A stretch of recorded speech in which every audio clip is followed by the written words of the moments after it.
ఈరోజు మీకు సింపుల్ గా వెరైటీగా చట్నీ చేయటం ఎలాగో చూపిస్తాను. దీనికి నూనె అవసరం లేదండి. దీనికి కావాల్సినటువంటి పదార్థాలు: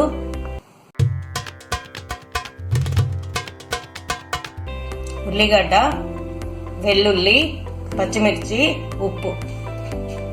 చిన్నది తీసుకున్నానండి.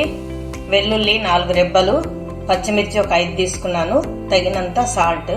ఇవన్నీ కలిపి మిక్సీ చేసుకోవటమే. మీకు మిక్సీ చేసిన తర్వాత చూపిస్తాను. మిక్సీ చేశాను. కొంచెం బరకగా చేసుకోవాలంటే మరీ మెత్తగా చేసుకోకూడదు.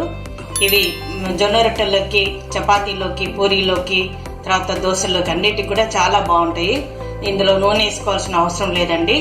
ఒకవేళ మీకు ఎక్కువగా ఇది మిగిలిపోతే కూరలలో వేసుకోవచ్చు, ఏం వేస్ట్ కాదు. మీకు ఈ ఫ్రిడ్జ్ లో పెట్టుకుంటే వారం రోజులు నిల్వ ఉంటుందండి. ఓకేనండి, చేసి చూస్తారు కదా. Wait for the next video. Have a nice day.